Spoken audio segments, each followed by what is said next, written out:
Okay, good afternoon, everyone, or good morning, or good evening, depending on where in the world you are, and a very warm welcome to our sixth webinar in our post-2020 series, where we will be giving an update on the local and subnational roadmap towards COP15 in 2020. My name is Timothy Blatch, and I am in the ICLEI Africa office in the city's Biodiversity Center, working on biodiversity and nature-based solutions, and I will be moderating this webinar this afternoon.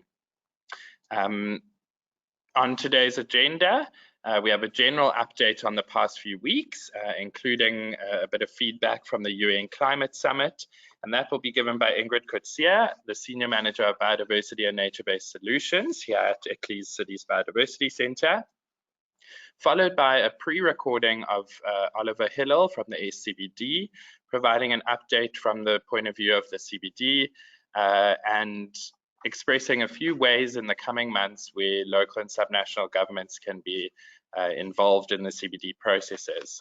Then after that, we had Renata Gomez join us in this morning's webinar, and unfortunately she can't join us this afternoon, but we have a pre-recording of her as well, and she will be providing an update on the Advisory Committee on Subnational Governments and how that aligns to the local government process that ICLEI is running.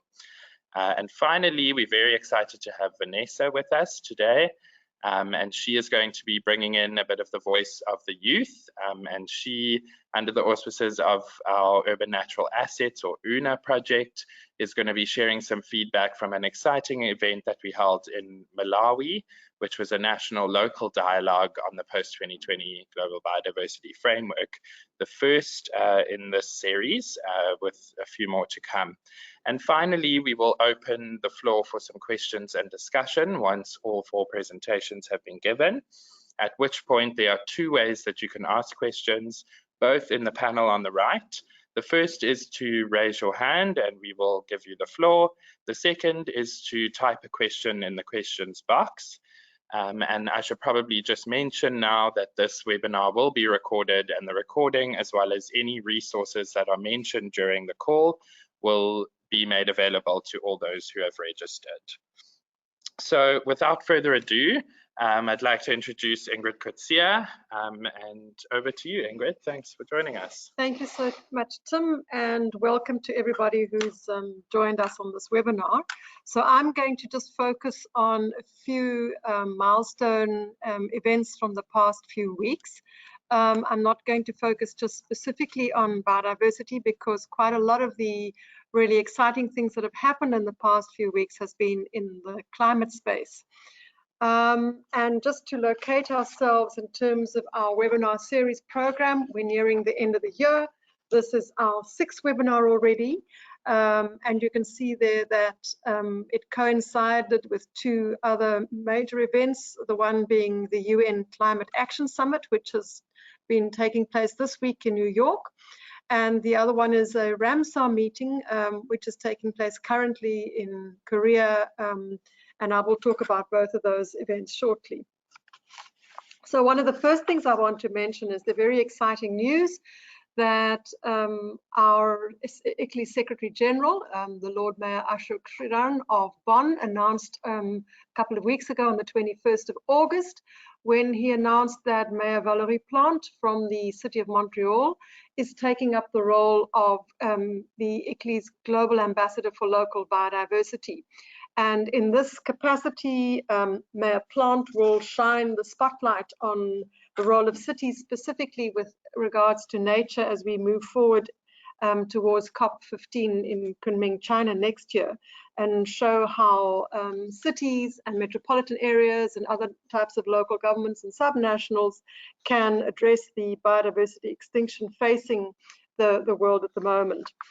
And in her acceptance of this role, Mayor Plante has identified a couple of very important things. The one is the need for urgent action. Secondly is the point that we recognize that nature underpins our very existence and the livelihoods that we depend upon and the economies that make our cities and the metropolitan areas thrive. And also, very importantly, she called on mayors around the world to join her in taking up the challenge and ignite a global wave of actions coming from cities and towns, etc., to plan, conserve, and restore nature. And in response to her challenge, several big cities have already supported this call. I'm not going to mention all, I just want to highlight a few of the big ones. This includes London, Paris, and Cape Town. And we've also had several more cities sign up to Cities with Nature. And as we've reported previously, Cities with Nature is the online global platform that is a partnership between ICLEI, IUCN, and the TNC, which is recognized by the Secretariat on the Convention of Biological Diversity as being the official platform for local and subnational governments to share and to report on their commitments towards the new global biodiversity framework and following the conclusion of COP15 next year.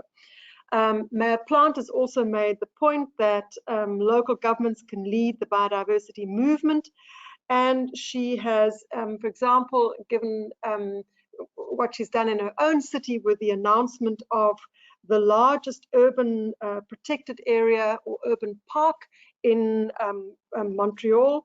And she's also made the point that through collective action at the local level, this is one of our best chances in making sure that there is change at the global scale. And the last thing that she said, or one of the other things that she said, is that it's important that local and subnational communities make their voices heard in the consultations and negotiations leading up to Kunming, the COP in Kunming next year. So that, I think, is a very important event and announcement, and we are certainly very happy with the leadership that Mayor Plant has shown and taken so far. Another thing that's very recent and also very exciting has been the UN Climate Action Summit, which has taken place this week in New York. And important about that for the local and subnational government constituency is to note that there was quite a lot of focus on cities, subnational governments, nature-based solutions in the summit. For example, there was an opportunity for parties and representatives from corporates to make announcements on how they would scale up their efforts, particularly around using nature-based solutions. For example, in the nationally determined conditions, the NDCs, contributions, the NDCs. But also, I think within the context of the CBD Convention, it's important also to recognize and just to mention that COP Decision 14.5 made note of the need for closer linkages between the Climate Convention and the CBD Convention, and asked the Executive Secretary of the CBD to, in consultation with the Intergovernmental Panel on Climate Change, to review scientific and technical information around the impacts of climate change on biodiversity, and specifically on communities whose livelihoods depend on ecosystem services, and also to look at the role of ecosystems and their integrity for climate change adaptation, as well as mitigation, disaster risk reduction, ecosystem restoration, and sustainable land management. So the discussions being held this past week at the Climate Action Summit are very pertinent and very important, not only within the climate space, but certainly also within the biodiversity agenda. The other thing about the Climate Summit, which is really big news, is that there was a session specifically just on cities, which was held on the 21st. And this included a focus session on nature-based solutions.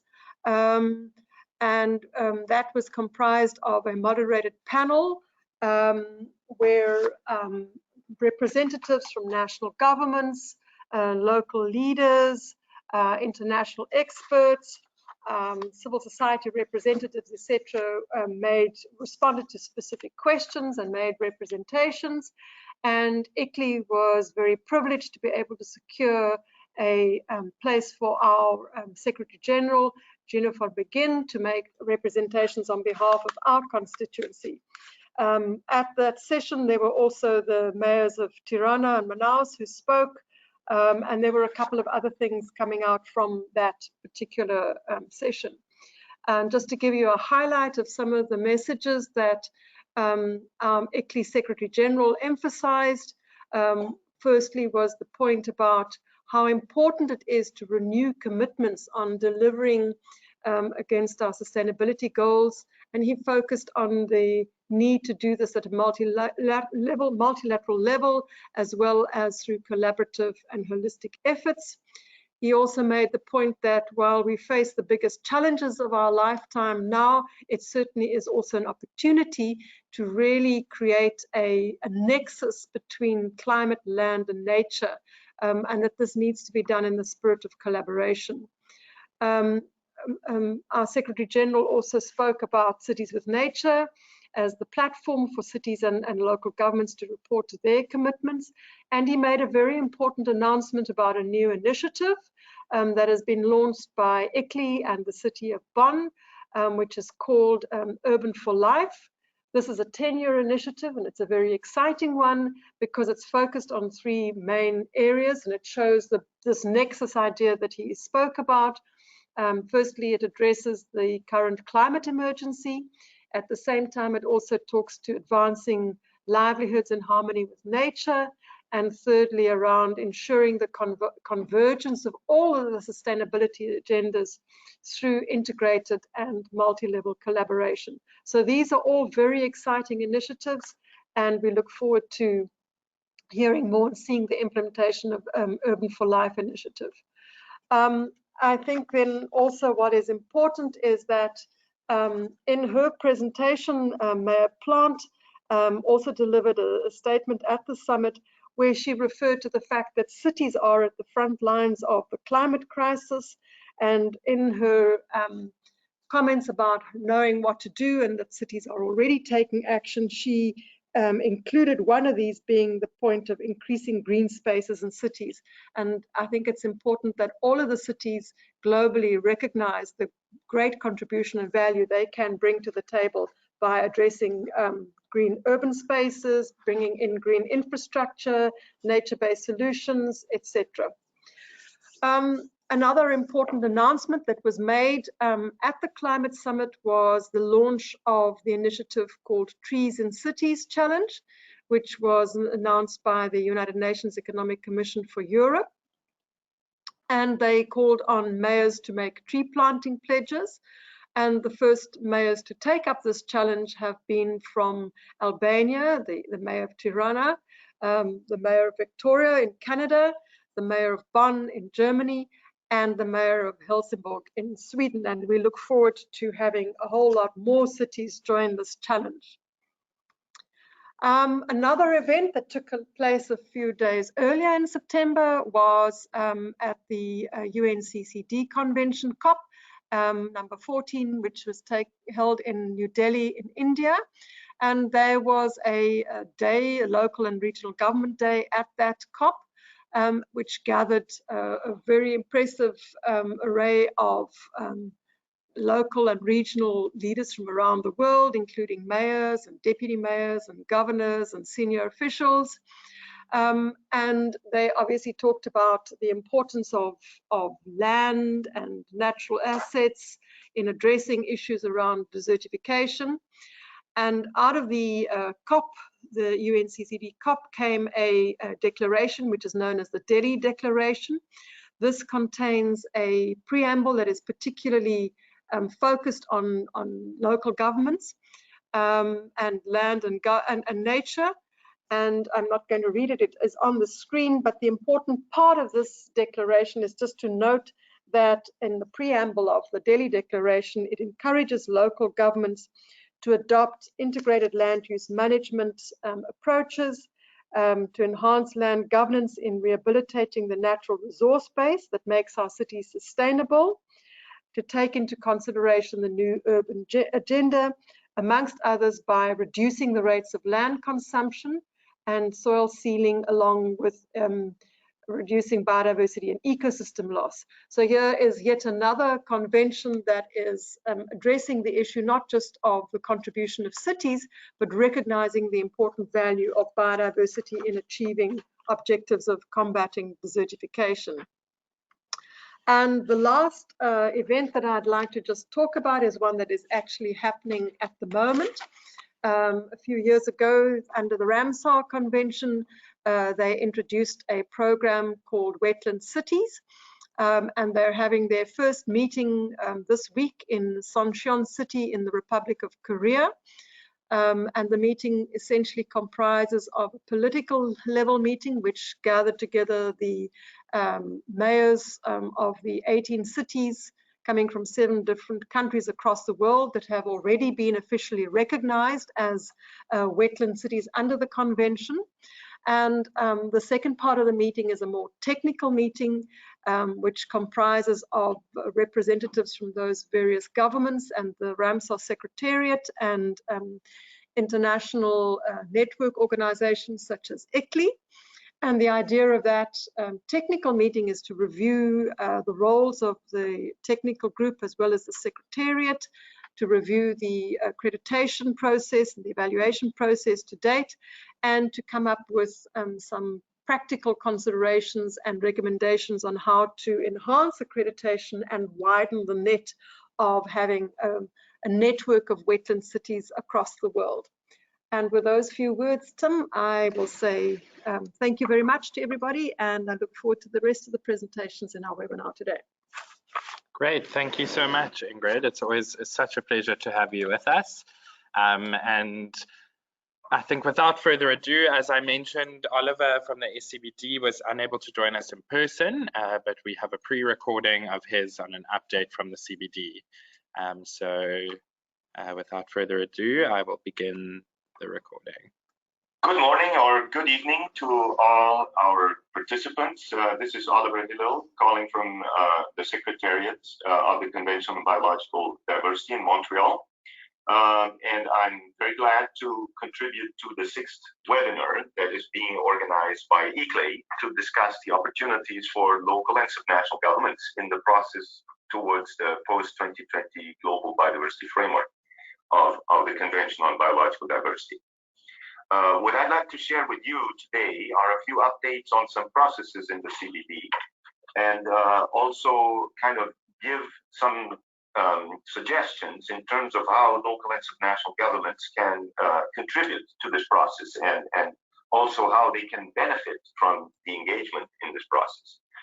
So the first update is just to say that the last week we had here in Montreal a meeting of the co-chairs of the post-2020 Global Biodiversity Framework with our colleagues in the Secretariat.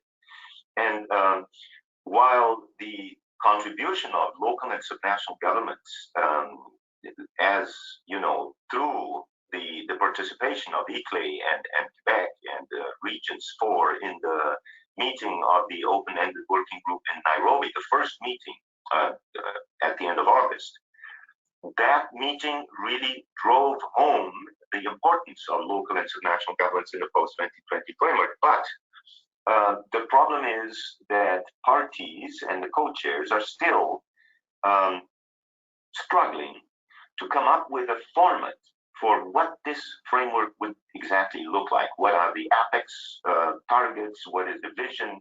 There's a lot of discussion on the elements, but there is also a difficulty to go ahead. So the first thing I wanted to say is this is the moment for local and subnational governments to position themselves more strongly. And of course, I want to reinforce the importance of ICLEI's Cities with Nature initiative as a commitment to, because the point is this, parties and our partners are being asked to make concrete commitments from here until COP15 to the so-called Sharm to Kunming action agenda on nature and people, for nature and people. So what I'm saying is basically I invite, with ICLEI and its partners, I invite everyone to, in the community of local and subnational governments, to make more concrete proposals towards that framework. We need to gather political momentum.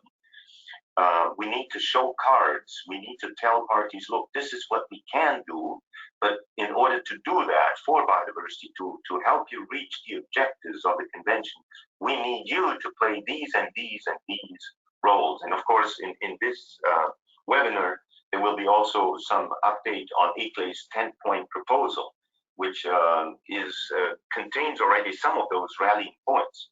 But basically, we need to see cities and local governments and subnational governments take more position in that. And again, the Cities with Nature platform is the way to go. So please be encouraged to start concretizing what you would like to see, because it may not come by itself from the CBD parties.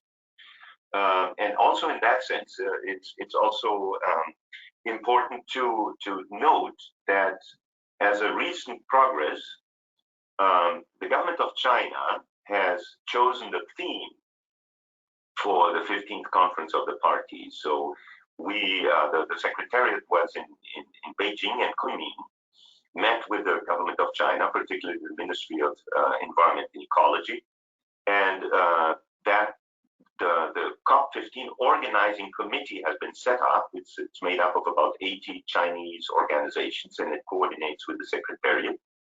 And the theme for COP15 has been defined as ecological civilization, as a way to propose living in harmony with nature.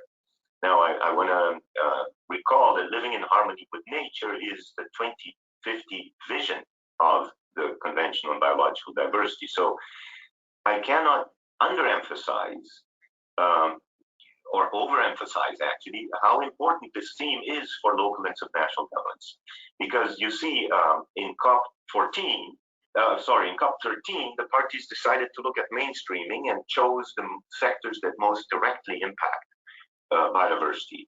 All the while, of course, already in Cancun, we had a very strong presence of subnational and local governments. And so this was a good combination. Then in COP14 in Egypt, we looked at the indirect sectors that cause an impact on biodiversity. And again, we had a very strong and clear acknowledgement of the role of some subnational and local governments.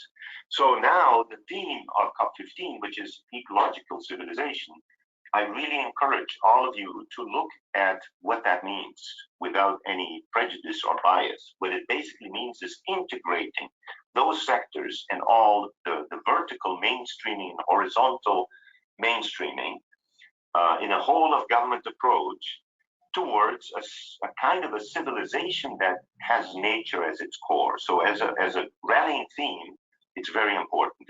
And I do not need to remind you that China is a country that is urbanizing at a tremendous rate, and it is one of the countries in which the nexus point of sustainable cities that has been evidenced in the IPBS report is strong also to them. They understand that cities and subnational governments will play a tremendous role in the post-2020 framework, and that theme definitely opens a lot of doors for this. Another symptom of that is that both the governor and the government of Yunnan province in China, as well as the mayor and the city of Kunming, who are the hosts of the 15th conference, are very much involved in the organization and have expressed their wish to see a very strong summit that is co-organized with ICLEI, parallel to the conference. So again, this is all to say that the theme of COP15 is very attractive to the constituency of local and subnational governments. And of course, we in the Secretariat are ready to help through ICLEI and Regions 4 and the EU Committee of Regions and other networks and associations to make sure that their contribution to the vision of an ecological civilization where urban sustainable consumption and production is one of the main tools to manage landscapes all across the globe, that this is part of what they understand under that. And my last points to share is about some relevant meetings that will be happening over the next couple of months, and to which I'd like you to pay attention. And also this could be a great way for each of you to reach out to your national governments to also make sure that they understand the importance of your contribution. Basically, in the Convention on Biological Diversity, because of the plan of action that was adopted in 2010, and that we want to re-engage for the post-2020 framework, parties and cities and subnational governments are one government. So this is the message that we want to send, and we'd like to invite you to contact your national governments to share those ideas for the meetings that will come up. What are those meetings? Maybe the first one I will refer to is the meeting in Singapore of the Singapore Index on Cities Biodiversity. Will happen in October 14-17. It's not a big meeting, it's the technical advisory group for that Singapore Index. But what it does is it will offer us a basis for the metrics for local action, for city action. So the Singapore Index is a composite of 23 indicators that is aimed at helping cities self-assess their performance and their status and trends on biodiversity at the service of development and health and their citizens' interests. So the Singapore Index, which is quite well defined scientifically and has been tested by over 100 cities, will be improved, it will be flexibilized, we will discuss it, and please stay tuned. And if I may say so, please look into the Singapore Index as a way for cities to take the metrics, the management, you know, just reminding, Galileo said that whatever cannot, measure everything you can, whatever you can't measure, make measurable. And that's what the Singapore Index is attempting to do. The second meeting I wanted to call attention to is supposed to happen in February of next year, and that will be a meeting of subnational and local governments in Brazil, and of course there will be an international aspect to that. So, but it will look at how we can rally the positioning of cities and local governments in one specific case in Brazil. But there will be we're discussing elements of cooperation with other cities, and for instance, one interesting aspect of that is that there's a community of Lusophone-speaking countries, or Portuguese-speaking countries, so there could be ways for this to be extended to include an international aspect. But basically the lesson of that meeting is that it will be very interesting to have that kind of positioning. So basically the positioning of this meeting will be that Brazilian cities and subnational governments will be helping their national government in submitting a position that clearly explicits the contribution of that level of government. And the last meeting I wanted to call attention to, which is at the moment not yet completely defined in terms of its timing, there's been some discussion about April of 2020, is a meeting that it will be hosted by the government of Scotland, has been shared at the open-ended working group in Nairobi by the United Kingdom. And at this moment, Scotland acts as a subnational government of the United Kingdom in the convention. So Scotland wants this meeting to focus on land and seascape management at the level of productive and protection landscapes, which is an issue of subnational governments. So they will work with the EU Committee of the Regions, with Regions 4 and with ICLEI has been announced in the meeting in Nairobi as a contribution of subnational governments to the post-2020 framework.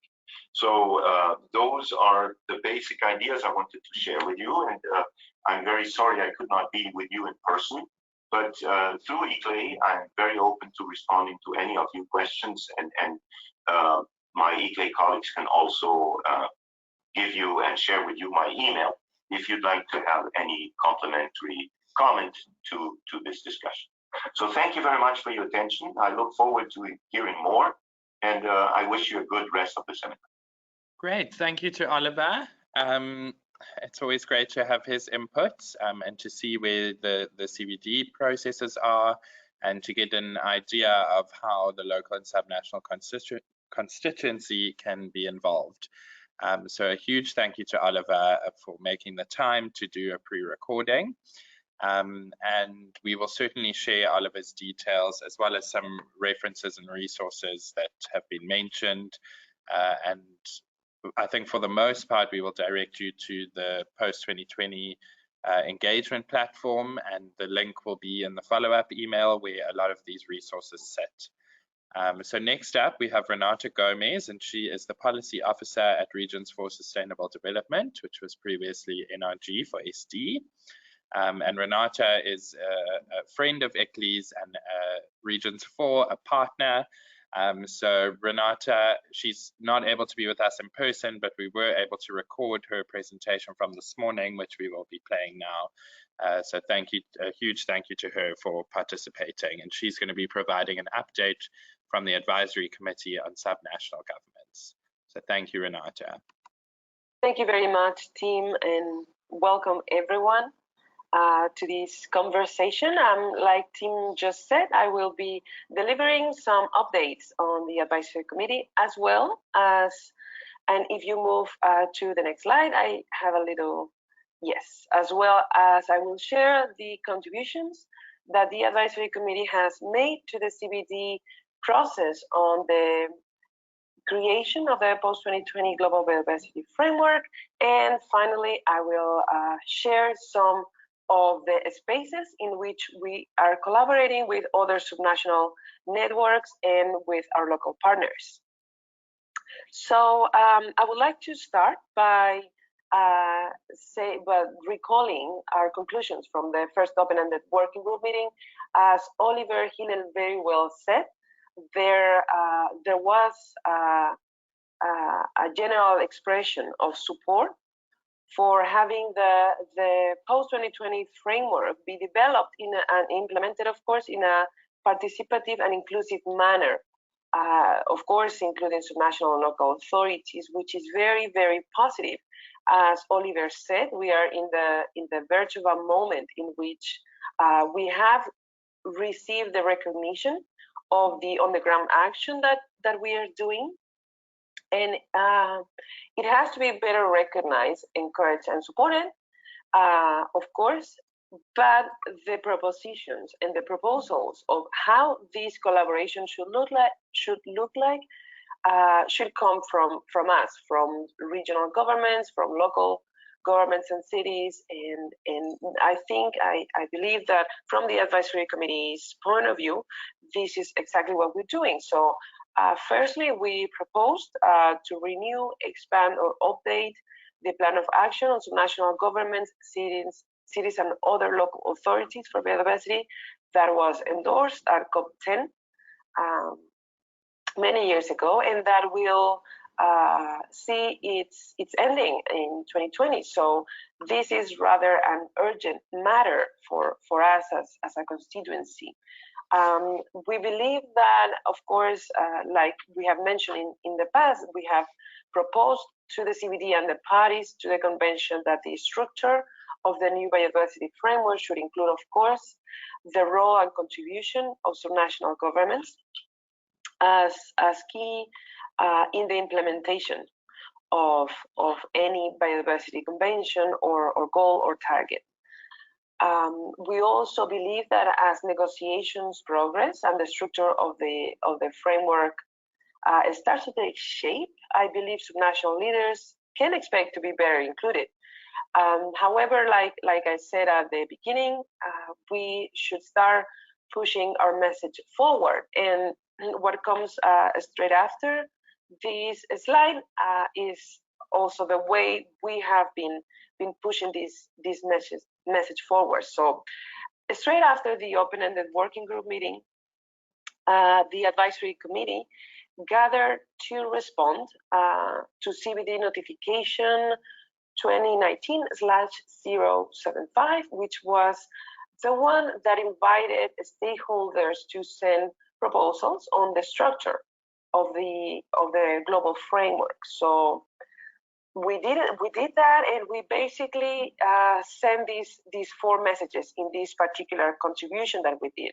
One being that the Advisory Committee believes that the processes for developing and implementing the new global biodiversity framework must be well understood and clear to all stakeholders. And by this, we mean that it should not only generate support from the parties to the convention, but also from all stakeholders, including, of course, subnational and local governments. So this notion of support by all includes, like I said, every level of government. We believe this to be essential to effectively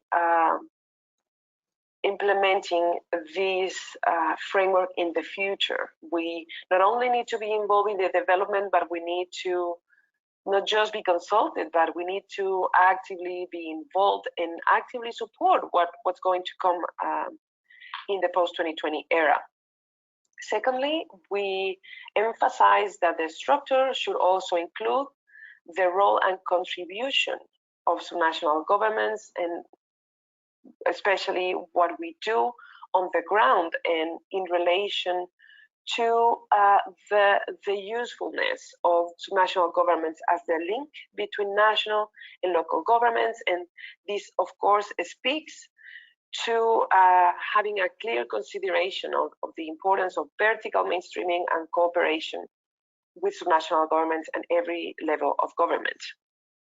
Finally, we submitted the message and the recommendation of the Advisory Committee on Subnational Governments to gain official status in negotiations under the CBD.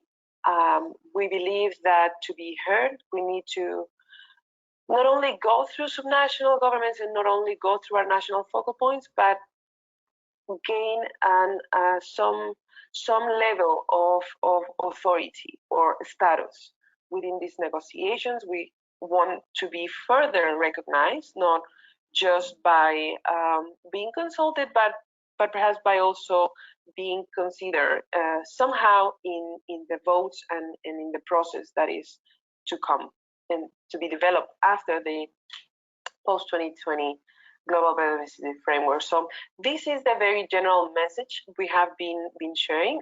Like I've mentioned in my previous interventions in this webinar series, we have been responding to every CBD consultation because we want to reiterate the importance and the role of national governments like ICLEI and our other leading networks of national and local governments. We have been using every platform possible to submit our comment, and in the next slide I will tell you a little bit more of what we have been doing in the for example, to align our efforts with what's happening in the world, particularly.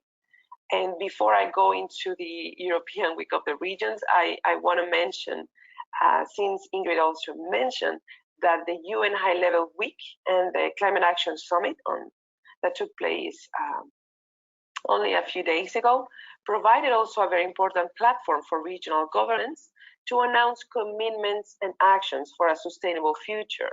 In particular, like the governments of COSAS in Senegal and Campeche in Mexico joined the World Health Organization's initiative for air quality and health, and they pledge to achieve safe air quality in their territories by 2030.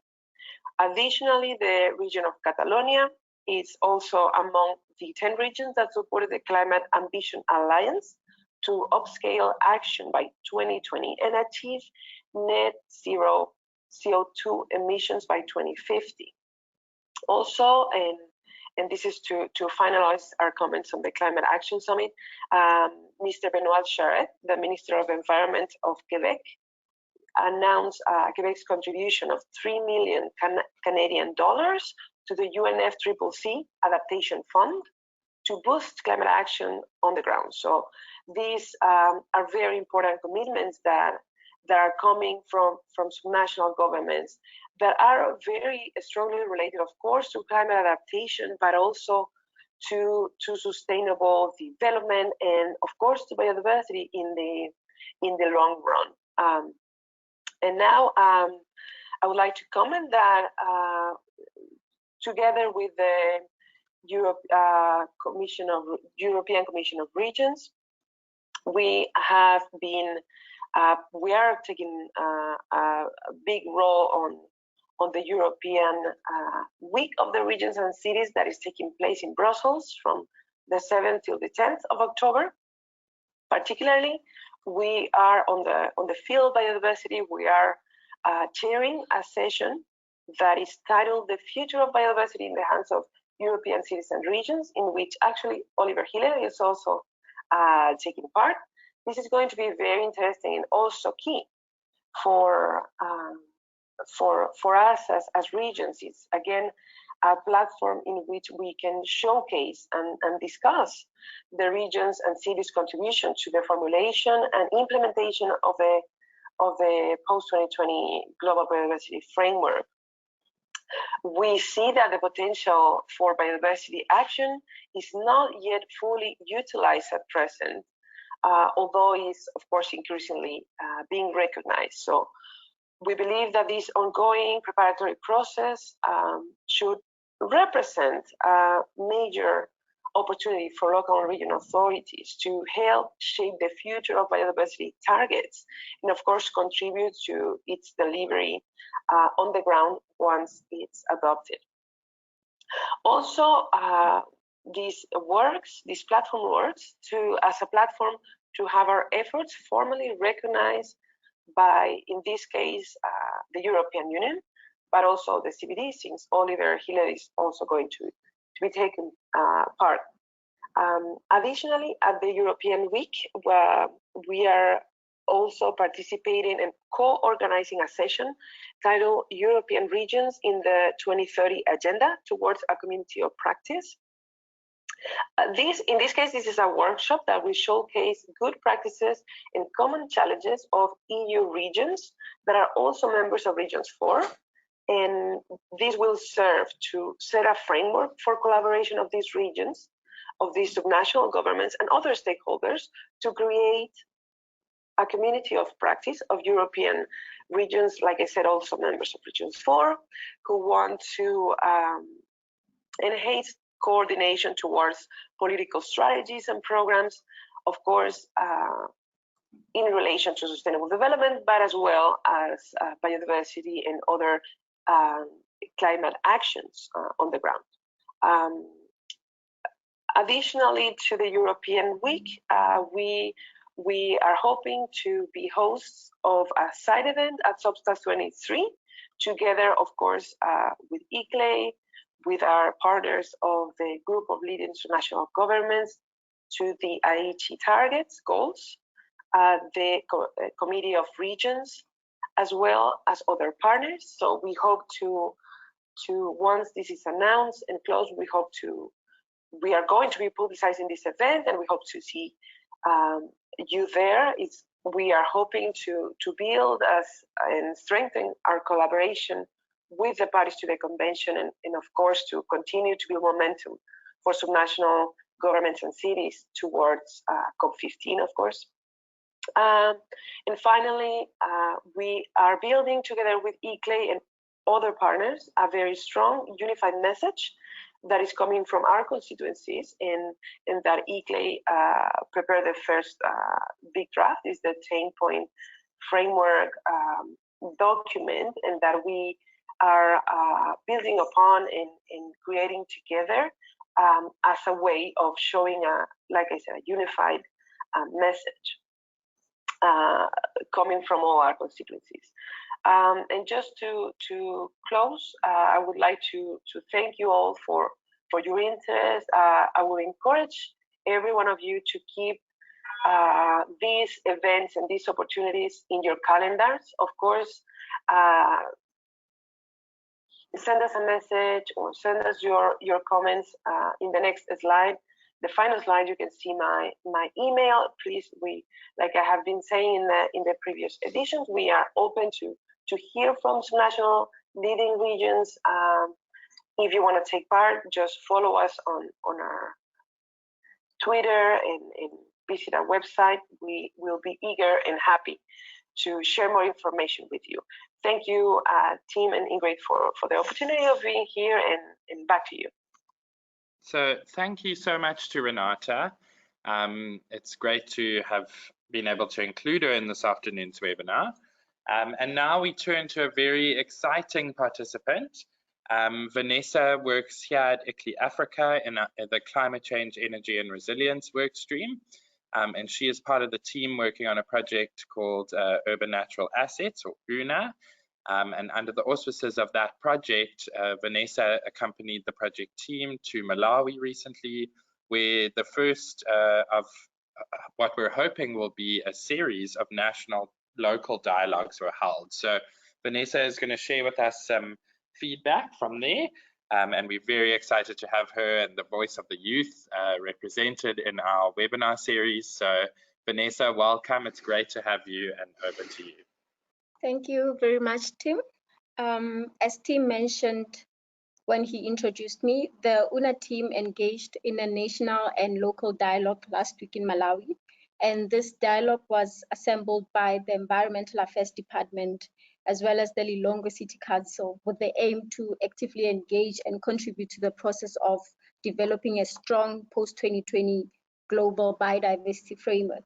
So basically in this dialogue, 4 questions were asked to get an understanding of the status of Malawi regarding the post-2020 global biodiversity framework.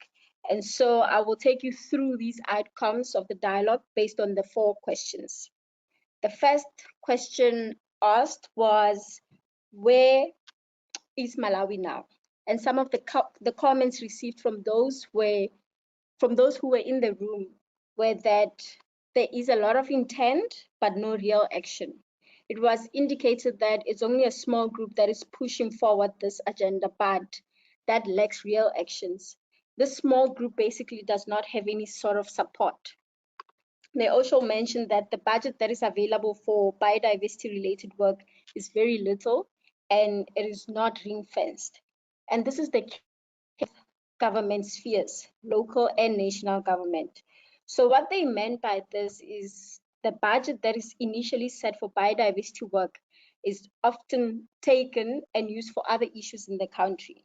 So the country is therefore reliant on external funding to undertake biodiversity protection activities. And another point made in terms of where the country is now was biodiversity management and loss is not yet part of the general idea. In Malawi, biodiversity is not yet considered as much of a problem as it should be. They basically do not see it as a priority, unlike HIV and AIDS as well as malaria issues. And decisions are really made about biodiversity in the country. So moving forward to the second question, where they asked, where does Malawi want to be? Those who were in the room indicated that they would like for central government to release a statement where all stakeholders in the country are sensitized to biodiversity issues, the same way malaria and HIV are being campaigned in the country. Malawi wants to see full participation by the community, and they want to see improved collaboration between cities within the region as well as outside the region. And lastly, they would like to see the inclusion of biodiversity in the education curriculum, starting from primary school level. Asking how will Malawi get there? Many commented on the establishment of educational programs, ensuring stronger enforcement, which is linked to capacity building and improved motivation. They want people to take ownership when it comes to the subject of biodiversity. The other point made was on biodiversity statistics to assist with refocusing. More emphasis on how they can take the information forward to mainstream it with other strategies. Also, they will get there by influencing political will, as Oliver called it, political momentum. They believe that politicians are the most influential people in the country. Now, the last question that was asked was, what are the needs and expectations that should be considered by the CBD as well as the supporting partners? Officials from Malawi, they requested that the CBD and the supporting partners need to support programs that sensitize top-level politicians with the aim to encourage political buy-in when it comes to biodiversity. They asked that the CBD and supporting partners should provide the space where cities can come together to critique the post-2020 targets that are being proposed. They also request that the targets and the commitments must be framed into an easy to understand language with an emphasis on how to achieve these targets and commitments. They basically need to be made as easy as possible for politicians to be able to embrace and implement them. And lastly, they request that the CBD and the supporting partners should ensure that these targets bring benefits to today. What they mean by this is the targets currently do not reach the current generation. They are mainly focused on the future. As such, support is needed to bring the benefits closer to home so that people can value the protection of biodiversity today. Thank you very much. If you would like to know more about these outcomes, they are available on the UNA website as well as the local and subnational government engagement platform website. Thank you. Great, thank you so much to Vanessa for joining us and for giving us feedback on this important dialogue. And as I mentioned before, we plan to have many other dialogues like this one in our project cities and their respective countries. So thanks for being with us, Vanessa. So at this point, all four of the presentations are done, and I just want to wrap up by thanking all of the presenters for their time and their presentations and putting together their slides. And I'm going to open the floor to any questions or points of discussion at this point. And as I mentioned before, there's two ways you can do this, either by raising your hand or by posting a question in the question box. Both are in the right-hand panel. So I'll just give a few seconds in case there's any burning questions or points for discussion. Okay, then I think on that note, we will close the 6th webinar in the series. And I'll just close by saying again, we're so grateful for everyone who's joined us today, be it in the morning or afternoon session. We encourage you to constantly keep engaging and to keep checking out the engagement platform. We're constantly updating that with new events and new webinars, and please join us for the 7th webinar, the details of which are on the engagement platform as well. And all of these resources and links will be sent to you with the webinar recording for those who have registered. So thank you for joining us, and we will see you next time.